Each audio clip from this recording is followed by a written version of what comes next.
Welcome guys. आज के इस ट्यूटोरियल में हम बनाएंगे एक desktop application by using JavaScript. ठीक है, तो हम जावास्क्रिप्ट HTML एंड CSS का यूज़ करके एक डेस्कटॉप एप्लीकेशन, एक स्टैंड अलोन डेस्कटॉप एप्लीकेशन बना सकते हैं। ठीक है, और वो हम बनाएंगे बाय यूजिंग इलेक्ट्रॉन JS, यानी ये एक फ्रेमवर्क है। ठीक है, जावास्क्रिप्ट का एक फ्रेमवर्क है। ठीक है, जिसका इस्तेमाल करके हम एक डेस्कटॉप एप्लीकेशन जो है ना वो बना सकते हैं। ठीक है, लेकिन सबसे पहले बात करते हैं कि ये ट्यूटोरियल है किन लोगों के लिए। ठीक है, कौन से लोग जो है ना इस ट्यूटोरियल को देख सकते हैं, इससे फ़ायदा उठा सकते हैं। ठीक है, तो ये उन लोगों के लिए है। ठीक है, जो इससे पहले एक वेबसाइट बनाना जानते हो। ठीक है, तो अगर आप एक वेबसाइट बना सकते हैं तो आप एक डेस्कटॉप एप्लीकेशन भी बना सकते हैं, बिल्कुल। और वो मैं आपको इस वीडियो में जो है ना सिखाऊंगा कि किस तरह से आप वो बना सकते हैं। ठीक है, तो इसके लिए आपके पास आपके कंप्यूटर में Node.js जो है ना वो इंस्टॉल होना ज़रूरी है। ठीक है, अगर आपके पास Node.js नहीं है, ठीक है, तो आप सबसे पहले वो इंस्टॉल करें। ठीक है, और इसके बाद जो है ना इस ट्यूटोरियल को वॉच करना शुरू करें। ठीक है, तो ये तो हो गई बात कि हम प्री रिक्विजिट हमारे पास क्या होने चाहिए। ठीक है, अब बात करते हैं इलेक्ट्रॉन जेएस की कि इलेक्ट्रॉन जेएस है क्या। ठीक है, तो ये जो इलेक्ट्रॉन जेएस है ये बेसिकली जावास्क्रिप्ट फ्रेमवर्क है। ठीक है, और ये काम क्या करता है कि ये जो हमारा एक क्रोमियम जो होता है, ठीक है, वो और नोड जेएस, ठीक है, इन दोनों को कंबाइन करता है। ठीक है, और इनकी मदद से जो है ना एक डेस्कटॉप एप्लीकेशन बनाता है। ठीक है, और वो डेस्कटॉप एप्लीकेशन क्रॉस प्लेटफॉर्म होगा। इसका मतलब ये है कि अगर आप इस इलेक्ट्रॉन जेएस फ्रेमवर्क के ज़रिए एक डेस्कटॉप एप्लीकेशन बनाते हैं, ठीक है, तो वो सिर्फ आप एक बार कोड लिखेंगे। ठीक है, और वो जो डेस्कटॉप एप्लीकेशन होगा वो मैक ओएस के लिए भी काम करेगा। ठीक है, ठीक है, तो आपको हर एक ऑपरेटिंग सिस्टम के लिए अलग अलग कोड जो है ना वो नहीं लिखना पड़ेगा, बस सिर्फ आपको एक कोड बेस लिखना पड़ेगा। ठीक है, और फिर आप ये जो एप्लीकेशन है ये आप डिस्ट्रीब्यूट कर सकते हैं सारे प्लेटफॉर्म पर, जैसे मैक ओएस हो गया, लिनक्स हो गया, ठीक है, और विंडोज़ हो गया। ठीक, तो ये जो है ना इसका फ़ायदा है इस फ्रेमवर्क का। ठीक है, और इसके अलावा आपको क्यों आप सोचेंगे कि क्यों हमें जो है ना वो इलेक्ट्रॉन जेएस जो है ना वो सीखना चाहिए। ठीक है, इसकी क्रेडिबिलिटी क्या है। ठीक है, तो इसकी क्रेडिबिलिटी है कि जो जो मोस्ट पॉपुलर कोड एडिटर है जो मैंने यहाँ पर ओपन किया हुआ है, जो आप देख सकते हैं, ये भी इस फ्रेमवर्क के ज़रिए जो है ना बनाया गया है। ठीक है, इलेक्ट्रॉन जेएस का यूज़ करके इस विजुअल स्टूडियो कोड को जो है ना बनाया गया है। ठीक है, इसके अलावा व्हाट्सअप डेस्कटॉप जो है व्हाट्सअप डेस्कटॉप एप्लीकेशन जो है वो भी इलेक्ट्रॉन जेएस का यूज़ करके बनाया गया है। ठीक है, इसके अलावा जो ट्विच है वो भी जो है ना इलेक्ट्रॉन जेएस का इस्तेमाल करके बनाया गया है। इसके अलावा जो माइक्रोसॉफ्ट टीम है वो भी इलेक्ट्रॉन जेएस को यूज़ करके बनाया गया है। ठीक है, तो हमने बात की कि इलेक्ट्रॉन जेएस क्या है। ठीक है, और अब बात करते हैं, ठीक है, कि इलेक्ट्रॉन जेएस जो है ना वो काम कैसे करता है। ठीक है, तो इलेक्ट्रॉन जेएस ऐसे काम करता है कि सबसे पहले जो है ना एक ये क्रोमियम जो है ना एम्बेड करता है। ठीक है, अपने आप में। ठीक है, तो क्रोमियम इसलिए एम्बेड करता है कि जो हमारा इंटरफेस है, यूज़र इंटरफेस, उसे रेंडर करने के लिए ये क्रोमियम का जो है ना इस्तेमाल करता है। ठीक है, और नोट जेएस ना उसका इस्तेमाल इसलिए करता है कि जो हमारा ऑपरेटिंग सिस्टम एपीआईज होती है, जैसे कि फाइल सिस्टम एपीआई हो गया, पाथ एपीआई हो गया, ठीक है, इस तरह के जितने भी ऑपरेटिंग सिस्टम जो एपीआई होते हैं, ठीक है, तो इसके लिए ये नोट जेएस का जो है ना वो यूज़ करता है। ठीक है, तो इसकी मदद से जो है ना आप ऑपरेटिंग सिस्टम के जितने भी एपीआईज है वो एक्सेस कर सकते हैं। ठीक है, और इस तरह से हमारा जो एक नेटिव डेस्कटॉप एप्लीकेशन है उसका जो फील है ना वो ये जो है ना हमें प्रोवाइड करता है। ठीक है, तो यहाँ पर आप देख सकते हैं कि मैंने यहाँ पर एक एम्प्टी फोल्डर लिया हुआ है। ठीक है, इसके अलावा मेरे पास कुछ नहीं है, बस एक खाली फोल्डर लिया हुआ है। ठीक है, तो सबसे पहले हम यहाँ पर क्या करेंगे कि अपना जो नोट जेएस प्रोजेक्ट है वो इनिशियलाइज करेंगे, क्योंकि हमारा जो इलेक्ट्रॉन जेएस का जो डेस्कटॉप एप्लीकेशन है ये बेसिकली एक नोट जेएस जो है ना वो एप्लीकेशन होता है। ठीक है, एक प्रोजेक्ट होता है। ठीक है, तो इसके लिए हम रन करेंगे npm init dash।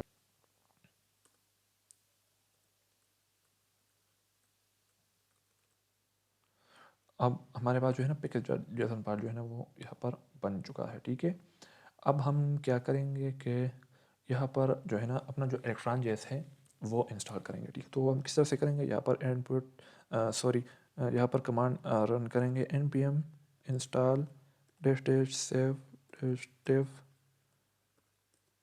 इलेक्ट्रॉन। ठीक है, तो जब हम ये इंटर करेंगे तो ये हमारा जो इलेक्ट्रॉन जेएस एप्लीकेशन है वो इंस्टॉल होना शुरू हो जाएगा। ठीक है, तो इसके लिए थोड़ा वेट करते हैं। ठीक है, और फिर देखते हैं आगे। अच्छा, तो यहाँ पर आप देख सकते हैं जो हमारा इलेक्ट्रॉन है वो यहाँ पर इंस्टॉल हो चुका है, ठीक है। तो अब आते हैं मेन जो हमारा स्क्रिप्ट है, ठीक है। जिस तरह से हर एक नोड जेएस प्रोजेक्ट या एक मेन स्क्रिप्ट होता है, ठीक है, इस तरह से हम इलेक्ट्रॉन का एक मेन जो स्क्रिप्ट है, मेन प्रोसेस है, ठीक है, वो हम कॉन्फ़िगर करेंगे, ठीक है। तो यहाँ पर आते हैं, ठीक है। तो यहाँ पर हम मेन वाला जो स्क्रिप्ट है, ठीक है, यहाँ पर हम डालेंगे एक मेन डॉट जेएस नाम वाला एक स्क्रिप्ट, ठीक है, और वो हम यहाँ पर बनाएंगे, ठीक है। इसे नाम देंगे मेन डॉट जेएस, ठीक है। तो बेसिकली ये हमारा जो मेन प्रोसेस होगा, ठीक है, डेस्कटॉप एप्लीकेशन का, ये वाला होगा मेन डॉट जेएस फाइल, ठीक है।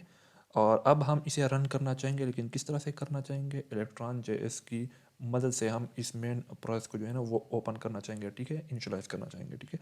तो इसके लिए हम यहाँ पर लिखते हैं एक कमांड स्टार्ट, ठीक है, और यहाँ पर लिखेंगे इलेक्ट्रॉन डॉट, ठीक है। तो बेसिकली ये इलेक्ट्रॉन डॉट जो है ना, ये कमांड क्या करता है कि हमारा जो इलेक्ट्रॉन है वो इस जो ओपन जो डायरेक्टरी है, ठीक है, जो रूट डायरेक्टरी है, यहाँ पर हमारा इलेक्ट्रॉन जो है ना वो स्टार्ट होना शुरू हो जाएगा, ठीक है। और ये यहाँ पर देखेगा मेन स्क्रिप्ट में, ठीक है, कि मेन स्क्रिप्ट हमारा जो है ना वो ओपन करेगा, ठीक है। तो ये इलेक्ट्रॉन जेएस जो है ना इस रूट डायरेक्टरी में स्टार्ट होना शुरू हो जाएगा, ठीक है। और ये जो मेन वाला फाइल है, ये मेन जेएस, ठीक है, तो ये वाला जो है ना, ये जो है ना बेसिकली ओपन करेगा, ठीक है, और इसे जो है ना स्टार्ट करेगा, ठीक है। तो ये बेसिकली होगा हमारा मेन प्रोसेस, ठीक है। तो हमारा जितना भी जो भी डेस्कटॉप एप्लीकेशन है वो सारा का सारा यहाँ से कंट्रोल होगा, ठीक है। जितने भी हम विंडोज़ बनाएंगे, ठीक है, जितने भी हम रेंडर प्रोसेस बनाएंगे, ठीक है। अब रेंडर प्रोसेस क्या है और मेन प्रोसेस क्या है ये हम बाद में बात करेंगे, ठीक है। तो जितने भी हम विंडोज़ बनाएंगे, ठीक है, जहाँ जब भी हमारा एप्लीकेशन लॉन्च होगा, ठीक है, क्लोज होगा, ठीक है, तो वो सारा का सारा हम यहाँ से मैनेज करेंगे मेन डॉट जेएस प्रोसेस में, ठीक है।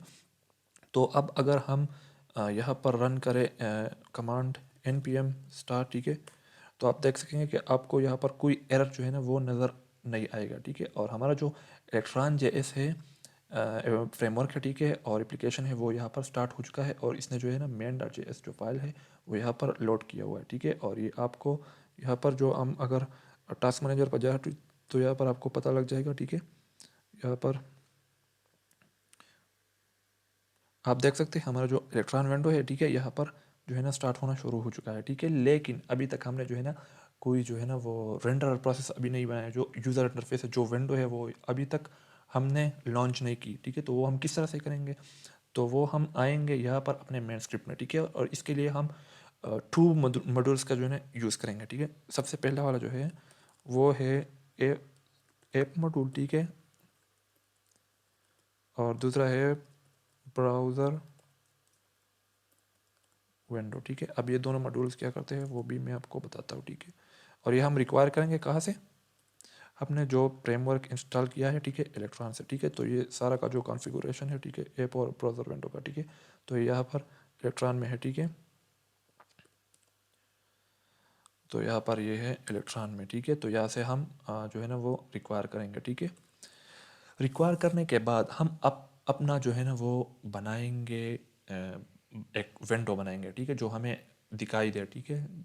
जो तो बेसिकली जो हमारा डेस्कटॉप एप्लीकेशन होता है वो एक स्टैंड अलोन विंडो होता है, ठीक है, और इसके अंदर जो है ना यूआई होता है, ठीक है। तो बेसिकली हम अब वो बनाएंगे, ठीक है। लेकिन उसके लिए हम जो है ना यहाँ पर एक फंक्शन बनाएंगे, ठीक है, और इसे नाम देंगे क्रिएट विंडो, ठीक है। तो ये बेसिकली हमारा जो विंडो है मेन विंडो, ठीक है, वो बनाएगा, ठीक है। तो वो हम किस तरह से बनाएंगे, तो वो हम बनाएंगे कॉन्स्ट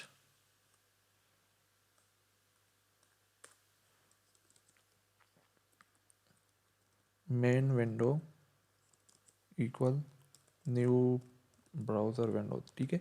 तो हम इस तरह से एक ब्राउज़र विंडो जो है ना वो लेंगे। जैसे कि मैंने आपको पहले बताया था कि इलेक्ट्रॉन जेएस जो है ना वो बेसिकली यूज़ करता है क्रोमियम का। क्रोमियम का यूज़ इसलिए करता है कि हमारा जो यूज़र इंटरफेस है वो रेंडर होना है, ठीक है। तो वो हम क्रोमियम के थ्रू जो है ना वो रेंडर करते हैं। जैसे कि हमारा वेबसाइट जो है ना किसी ब्राउज़र में रन होता है, ठीक है, रेंडर होता है, ठीक है। इसका जो यूआई है वो रेंडर होता है, ठीक है। तो इस तरह से जो है ना क्रोमियम भी जो है ना हमारा यूज़र इंटरफेस जो है ना यहाँ पर रन करेगा, ठीक है, और रेंडर करेगा, ठीक है। तो इसके लिए हम यूज़ करेंगे ब्राउज़र विंडो का, और ये ब्राउज़र विंडो जो है ना हमारे लिए एक नया जो विंडो है वो क्रिएट करेगा, ठीक है। अब इसका जो है ना हम कॉन्फ़िगरेशन करते हैं यहाँ पर, ठीक है।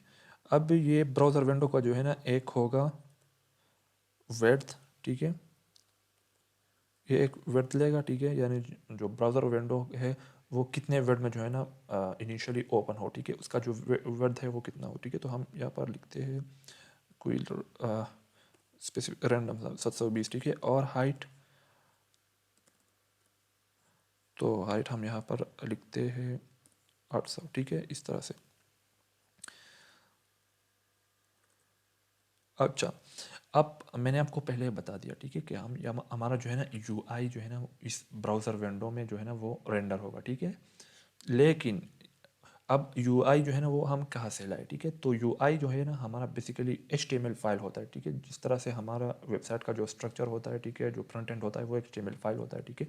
तो इस तरह से हम इस वेबसाइट को जो है ना, सॉरी, डेस्कटॉप एप्लीकेशन का जो विंडो का जो फ्रंट एंड होता है, जो यूज़र इंटरफेस होगा, वो एक वेबसाइट होगा या एक वेबसाइट का यूआरएल होगा, ठीक है, या एक एचटीएमएल फाइल होगा, ठीक है। तो हम यहाँ पर लोड करेंगे एक एचटीएमएल फाइल, ठीक है। या आप ऐसा भी कर सकते हैं कि एक ब्राउज़र विंडो जो है ना, सॉरी, एक वेबसाइट जो है ना वो यूआरएल भी जो है ना इस डेस्कटॉप एप्लीकेशन में जो है ना ओपन कर सकते हैं, ठीक है। तो वो हम किस तरह से करते हैं, ठीक है। तो एक वेबसाइट का यूआरएल ओपन करने के लिए हम यूज़ करेंगे main window dot load URL, ठीक है, इसका जो है ना वो यूज़ करेंगे, ठीक है। और यहाँ पर हम देंगे अपना यूआरएल और यहाँ पर पेस्ट करते हैं, ठीक है। तो इस तरह से जो हमारा ये न्यू मेन विंडो है, ठीक है, ये इस गूगल सॉरी इस वेबसाइट को जो है ना रेंडर करेगा, ठीक है, एम्बेड करेगा, ठीक है, एज अ डेस्कटॉप एप्लीकेशन। अब ये हमारा जो सॉरी फंक्शन जो है ना वो बन चुका है, ठीक है। और इसका इस्तेमाल करके हम जो है ना एक विंडो बना सकते हैं, ठीक है, डेस्कटॉप विंडो, ठीक है।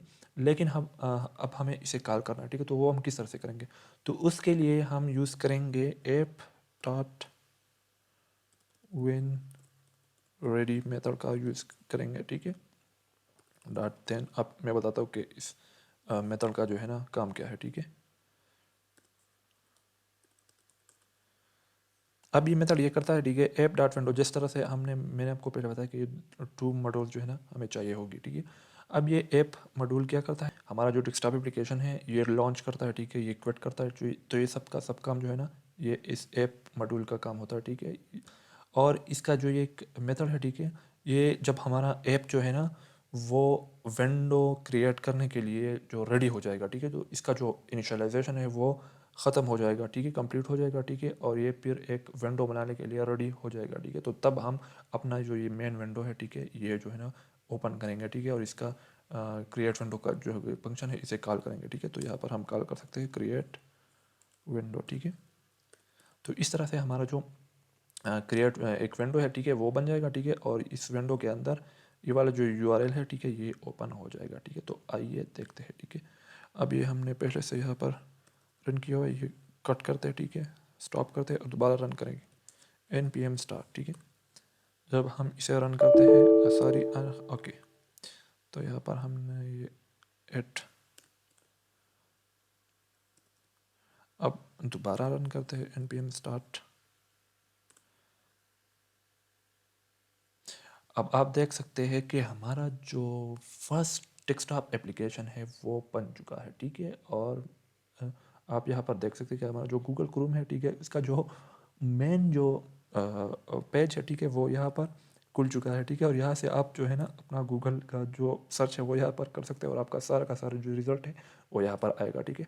तो है इंटरेस्टिंग है ना। अब भी थोड़ा जो है ना काम रह गया है, ठीक है। अब हम यहाँ से इसे कट करते हैं, ठीक। अब यहाँ पर एक काम जो है ना वो बाकी रह गया है, ठीक है, और वो है कि हम किस तरह से जो है ना ये क्रिएट विंडो जब फंक्शन हमने कॉल किया है, ठीक है, ये तो काम करेगा विंडो में, ठीक है। विंडो जो ऑपरेटिंग सिस्टम है उसमें तो डायरेक्टली वो जो है ना बगैर किसी एरर के काम करेगा, ठीक है। लेकिन अगर हमारा ये एप्लीकेशन जो है ना वो किसी मैक ओएस में ओपन करना हो, ठीक है, या हम इसे लिनक्स में रन करते हैं, ठीक है, तो किस तरह से हम जो अपना विंडो है वो ओपन करेंगे, ठीक है। तो उसके लिए तो जिस तरह से एक मैक ओएस जो ऑपरेटिंग सिस्टम है, ठीक है, तो उसमें जब भी कोई आप एक एप्लीकेशन जो है ना वो ओपन करना चाहते हो, ठीक है, जब आप इसे क्लिक करते हो तो बेसिकली वो ऑटोमेटिकली जो है ना वो आपको विंडो शो नहीं करता, ठीक है। तो फर्स्ट ऑफ ऑल आपका जो एप्लीकेशन है वो रन होता है, ठीक है। तो उसके बाद जो है ना आपको जो एप्लीकेशन है उसको जो है ना इसका विंडो जो है ना वो ओपन करना होता है, ठीक है। तो वो ऑटोमेटिकली जिस तरह से हमारे विंडोज़ में जब हम किसी एप्लीकेशन पर डबल क्लिक करते हैं तो हमारा जो डायरेक्ट जो विंडो है वो ओपन हो जाता है, ठीक है। तो इस तरह से जो है ना मैक ओएस में नहीं होता, ठीक। अब हमारा ये फंक्शन जो है ना यहाँ पर चेक करेगा कि हमारे जो विंडोज़ है, ठीक है, अगर वो अभी तक कोई विंडो जो है ना खुला नहीं है तो हम विंडो जो है ना अपना मेन विंडो जो है ना वो लॉन्च करेंगे, ठीक है। तो हम यहाँ पर देखेंगे कि if browser window dot get all Windows dot length equal zero, ठीक है। तो हम क्या करेंगे कि अपना जो ये वाला फंक्शन है वो कॉल करेंगे, ठीक है। तो जिस तरह से मैंने आपको पहले ही बता दिया, ठीक है, कि जब हमारा जो है ना एप्लीकेशन रन होना शुरू हो चुका हो, ठीक है, लेकिन अभी तक कोई विंडो ओपन नहीं हो, ठीक है, या अपना जो एप्लीकेशन है वो दोबारा हम पहले से रन हो रहा हो, ठीक है, लेकिन हम दोबारा जो है ना वो रन करना चाहते हैं, ठीक है। तो हम देखेंगे यहाँ पर कि हमारा जो कोई विंडो है वो ओपन है कि नहीं है, ठीक है। अगर नहीं है, ठीक है, तो हम यहाँ पर अपना जो फर्स्ट मेन विंडो है वो यहाँ पर जो है ना क्लोज सॉरी ओपन करना चाहेंगे, ठीक है। लेकिन अगर आप ख्वाहिश नहीं रखते कि हमारा जो एप्लीकेशन है वो मैक ऑपरेटिंग सिस्टम के लिए भी हो, तो ये आप कोड जो है ना इसे अवॉइड कर सकते हैं, ठीक है। तो ये बेसिकली उसके लिए था, ठीक है। अब जो है ना वो एक और फंक्शनलिटी यहाँ पर ऐड करना ज़रूरी है, और वो है कि हम अपना जो है ना वो यहाँ पर तो हमने बात की कि हम विंडो किस तरह से बनाएंगे, किस तरह से ओपन करेंगे, लॉन्च करेंगे, ठीक है, एप्लीकेशन किस तरह से लॉन्च होगा, ठीक है। अब हम अपने एप्लीकेशन को किल कैसे करेंगे, ठीक है, तो किस तरह से हम अपना एप्लीकेशन जो है ना क्लोज करेंगे, ठीक है। तो जब भी आप विंडोज़ में देखते हैं, ठीक है, तो हमारा जो एप्लीकेशन है, जब हम सारे के सारे जो विंडोज़ है, ठीक है, वो क्लोज हो जाते हैं, ठीक है, तो हमारा जो एप्लीकेशन है ऑटोमेटिकली जो है ना वो किल हो जाता है, ठीक है। तो ऑपरेटिंग सिस्टम जो है ना उसे टर्मिनेट करता है, ठीक है। तो वो हम किस तरह से यहाँ पर करेंगे, ठीक है। तो इसके लिए हम यूज़ करेंगे ऐप डॉट, यहाँ पर एक इवेंट का यूज़ करेंगे और इस इवेंट का नाम है on sorry all Windows all close, ठीक है। तो जब हमारे सारे के सारे विंडो जो है ना वो क्लोज हो जाते हैं, ठीक है, और कोई विंडो जो है ना वो ओपन नहीं रहता, ठीक है, तो तब हम क्या करेंगे कि हम अपना जो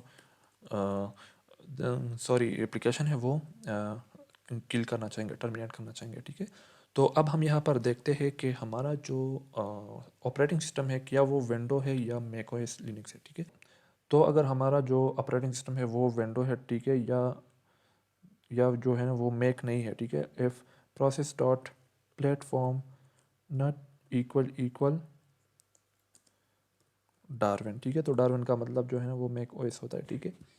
तो अगर हमारा जो प्लेटफॉर्म है वो मैक ओएस या लिनक्स नहीं है, ठीक है, तो हम क्या करेंगे यहाँ पर अपना जो ऐप है वो क्विट करेंगे, ठीक है। अब हम ये स्पेसिफिकली विंडोज़ के लिए क्यों कर रहे हैं, ठीक है। तो इसकी वजह ये है कि हम जो मैक है, ठीक है, तो जब भी आप कोई एप्लीकेशन जो है ना वो क्लोज़ करना चाहते हैं तो वो इस तरह से क्लोज़ नहीं होता, ठीक है। आपको एक्सप्लिसिटली जो है ना उसे क्लोज़ करना पड़ता है, ठीक है। आपको एक कमांड है, शायद उसका नाम है कमांड प्लस क्यू, तो ये वाला जो की है ये डबल दबाएंगे तो आपका जो एप्लीकेशन है वो क्लोज़ हो जाएगा, ठीक है। तो इस तरह से जो है ना वो विंडोज़ में नहीं होता। विंडोज़ का जब आप तमाम के तमाम जो टैब्स है जो विंडोज़ है वो क्लोज़ करते हैं, ठीक है, तो आपका जो एप्लीकेशन है वो टर्मिनेट हो जाता है, ठीक है। और यहाँ पर हो गया आपका एक कंप्लीट एप्लीकेशन, ठीक है। तो यहाँ पर आपका जो फंक्शनैलिटी था ऑपरेटिंग बेस, ठीक है, तो यहाँ पर इम्प्लीमेंट हो चुका है, ठीक है। अब यहाँ पर आप देख सकते हैं कि यहाँ पर हमने एक URL ओपन किया था, ठीक है, लेकिन अगर आप अपना एक HTML फाइल बनाते हैं, अपना एक इंटरफेस बनाते हैं, ठीक है, एक अपना एक जो है ना वो डेस्कटॉप एप्लीकेशन का एक UI बनाते हैं, ठीक है, तो वो आप किस तरह से करेंगे, ठीक है। तो उसके लिए हम यहाँ पर एक फ़ाइल लेते हैं और इसे नाम देते हैं index.html, ठीक है। तो ये हो गया हमारा फ़ाइल, और यहाँ पर हम कुछ कोड करना जो है ना कॉपी करना चाहेंगे इस वेबसाइट से। यहाँ पर ये वाला कोई बॉयलर प्लेट कोड है, ये हम यहाँ से कॉपी करेंगे, ठीक है, और यहाँ index.js में पेस्ट करेंगे, ठीक है। तो यहाँ पर आप देख सकते हैं कि इसमें कोई जो है ना वो न्यू जो है ना कुछ नहीं है, ठीक है। यहाँ पर एक पैराग्राफ टैग है, यहाँ पर एक फन टैग है, ठीक है। और यहाँ पर हम जो है ना नोड वर्जन जो है ना वो शो करवाएंगे, यहाँ पर क्रोम वर्जन शो करवाएंगे, और यहाँ पर इलेक्ट्रॉन वर्जन जो है ना वो शो करवाएंगे, ठीक है। अब यहाँ पर एक बात जो है ना मैं आपको बताना चाहूँगा, ठीक है, और वो आपने जहन में रखनी है, ठीक है। ये जो मेन प्रोसेस है, ठीक है, जो मेन फाइल है, ठीक है, यहाँ पर आप जो HTML डॉक्यूमेंट है, ठीक है, जो HTML डॉम है, ठीक है, डॉक्यूमेंट ऑब्जेक्ट मॉडल जो एलिमेंट्स है HTML, वो आप यह मेन डॉट जेएस फाइल में जो है ना वो एक्सेस नहीं कर सकते, ठीक है। और इस तरह से आप इस इंडेक्स डॉट जेएस फाइल में अगर कोई स्क्रिप्ट ऐड करना चाहते हैं, ठीक है, जैसे कि जावास्क्रिप्ट स्क्रिप्ट फाइल हो गया, ठीक है, जैसे कि ऐप डॉट जेएस, ठीक है, ये एक फाइल हो गया, ठीक है, ये यहाँ पर मैं बनाऊँगा ऐप डॉट जेएस, ठीक है। तो इस तरह से अगर यहाँ पर आप इस ऐप डॉट जेएस फाइल में कोई ऑपरेटिंग सिस्टम एपीआई एक्सेस करना चाहते हैं, बैकएंड एपीआई का एक्सेस करना चाहते हैं, या कोई नोड जेएस एपीआई जैसे कि फाइल सिस्टम एपीआई हो गया, पाथ एपीआई हो गया, तो वो आप नहीं कर सकते, ठीक है। ये हमारा रेंडर प्रोसेस है, ठीक है। तो रेंडर प्रोसेस जो है ना एक ब्राउज़र विंडो जो होता है, ठीक है, यहाँ पर आप सिर्फ अपना यूआई जो है ना वो रेंडर करेंगे, और जो फ्रंट एंड जो स्क्रिप्ट्स हो गए, जावास्क्रिप्ट फाइल हो गए, वो रन होंगे, ठीक है। इसके अलावा आप फ्रंट एंड से या रेंडर प्रोसेस से मेन जेएस फाइल प्रोसेस का जो कोई एपीआई है वो एक्सेस नहीं कर सकते, ठीक है। तो आप यहाँ से जो है ना जिस तरह से हमने यहाँ पर इलेक्ट्रॉन मॉड्यूल जो है ना रिक्वायर किया है, तो ये इस तरह से आप इस ऐप डॉट जेएस फाइल में रिक्वायर नहीं कर सकते, ठीक है। इस तरह से कोई भी जो है ना, लाइक मैं यहाँ पर लिखता हूँ आपके समझने के लिए, ठीक है, एफ एस रिक्वायर, ठीक है।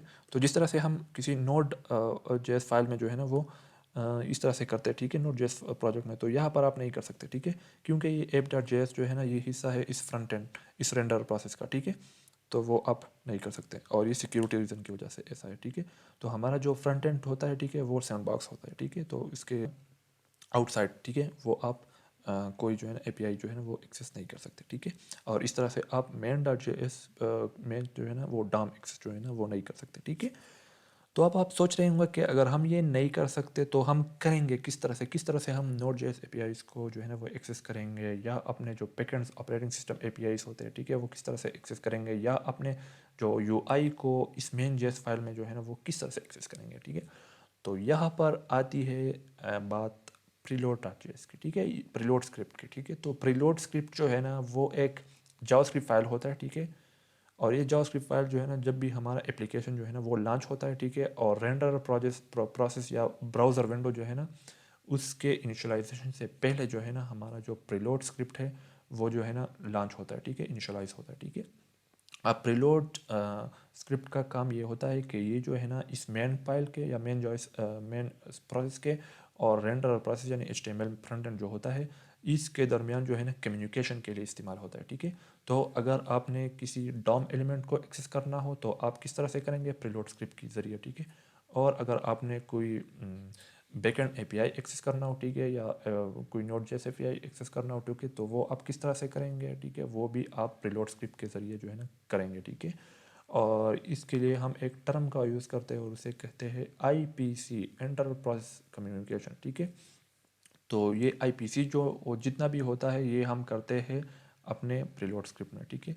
तो अब हम प्रीलोड स्क्रिप्ट जो है ना वो किस तरह से लॉन्च करेंगे, ठीक है। तो इसके लिए हम यहाँ पर एक प्रॉपर्टी का यूज़ करेंगे, उसे कहते हैं वेब प्रेफरेंसेस, ठीक है।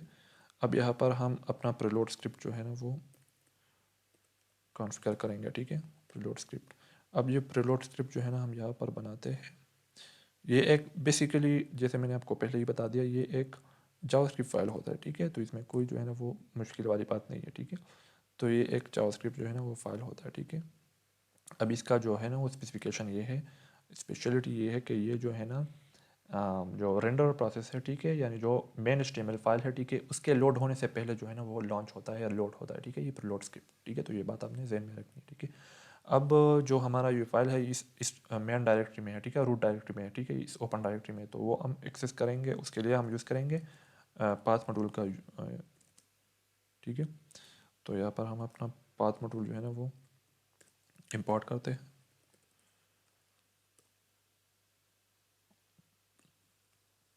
और यहाँ पर हम पाथ डॉट जॉइन, तो इस डायरेक्टरी में जो हमारा प्रीलोड डॉट जेएस फाइल है वो हम यहाँ पर ओपन करेंगे, ठीक है, प्रीलोड डॉट जेएस, ठीक है। तो इस तरह से हमारा जो प्रीलोड डॉट जेएस फाइल है वो यहाँ पर लॉन्च होगा, ठीक है, इस तरह से। और अब जो हमने यहाँ पर वो कोड कॉपी किया हुआ था, ठीक है, HTML फाइल में, अब हम इसे अपना इस यहाँ पर लोड करेंगे, ठीक है।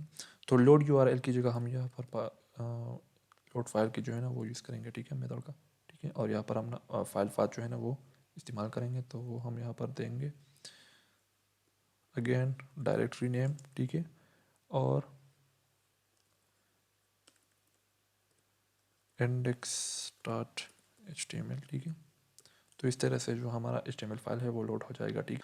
तो अगर आप अपने एप्लीकेशन को जो है ना डिबग करना चाहते हैं, जिस तरह से हम एक वेबसाइट को डिबग करते हैं, ठीक है, और डेवलपर टूल्स को जो है ना वो ओपन करते हैं, ठीक है, तो हम किस तरह से करेंगे, तो हम करेंगे यहाँ पर करेंगे main Windows dot web content dot open div tools, ठीक है। तो इस तरह से जो हमारा डेवलपर टूल्स है वो ओपन हो जाएगा, ठीक है।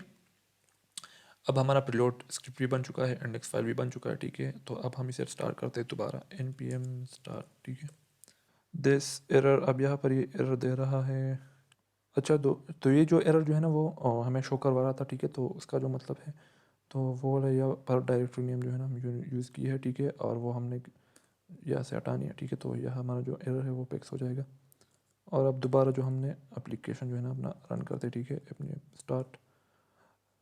तो आप यहाँ पर देख सकते हैं जो हमारा HTML फाइल है वो यहाँ पर ओपन हो चुका है, ठीक है।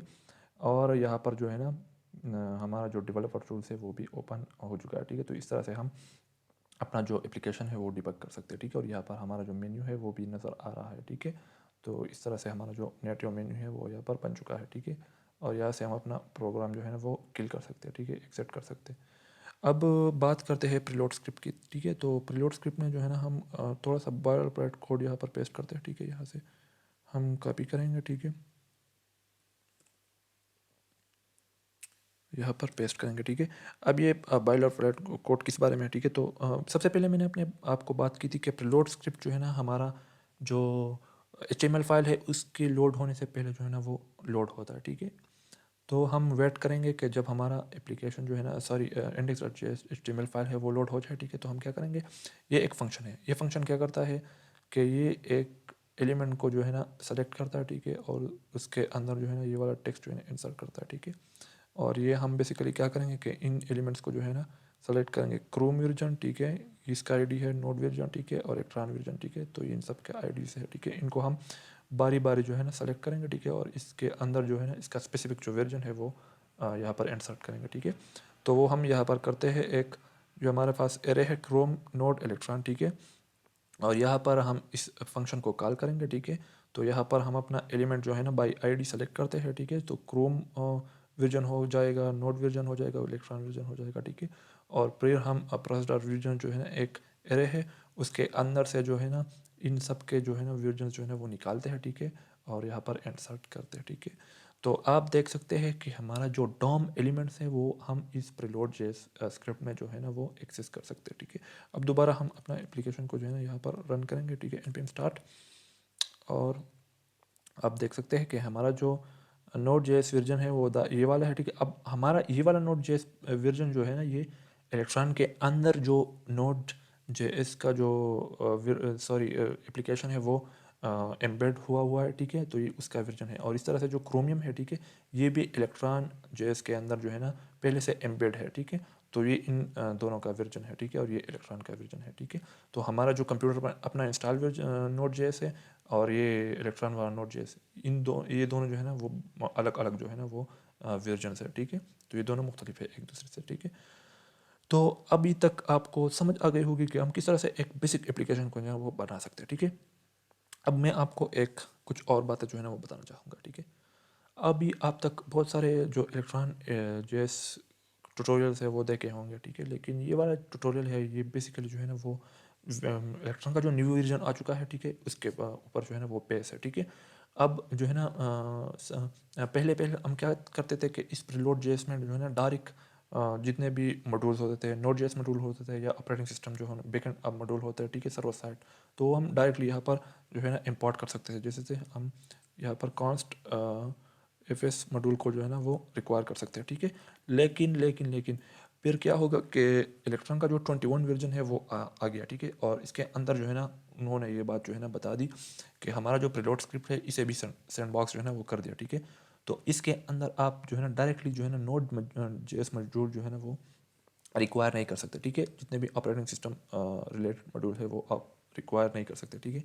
तो इसके लिए आपको क्या करना होगा कि आईपीसी का इस्तेमाल करना होगा, ठीक है, इंटर प्रोसेस कम्युनिकेशन, ठीक है। तो आप क्या करेंगे कि इस प्रीलोड जेस्क्रिप्ट से जो है ना रिक्वेस्ट भेजेंगे इस मेन जेस जो हमारा मेन प्रोसेस है यहाँ पर, और यहाँ पर जो है ना जो भी हमें मॉड्यूल चाहिए होगा वो हम यहाँ से इंपोर्ट करेंगे, ठीक है, और दोबारा भेजेंगे इस प्रीलोड जेस स्क्रिप्ट में, ठीक है।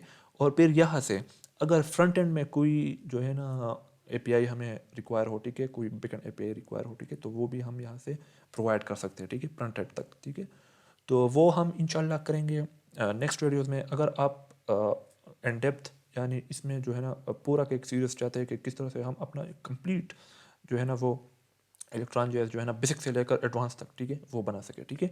तो उसमें जो है ना इंशाल्लाह हम ये सारी बातें जो है ना करेंगे, ठीक है। और अब जो है ना हमारा जो ये ट्यूटोरियल है अभी जो है ना काफ़ी जो है ना वो लॉन्ग हो चुका है, ठीक है। तो मैं यह चाहता हूँ कि ट्यूटोरियल जो है ना यहाँ पर एंड हो जाए, ठीक है। और अगर आपको चाहते हैं कि इलेक्ट्रॉन जेएस पर मैं और वीडियोस बनाऊँ, ठीक है, और इन डेप्थ बताऊँ आप लोगों को, ठीक है, तो आप जो है ना कमेंट जो है ना वो कर सकते हैं, ठीक है। और इंशाल्लाह हम ये जो सीरीज़ है ये आपके इंटरेस्ट के मुताबिक जो है ना वो जारी रखेंगे, ठीक है। Thanks for watching, until next time, best of luck.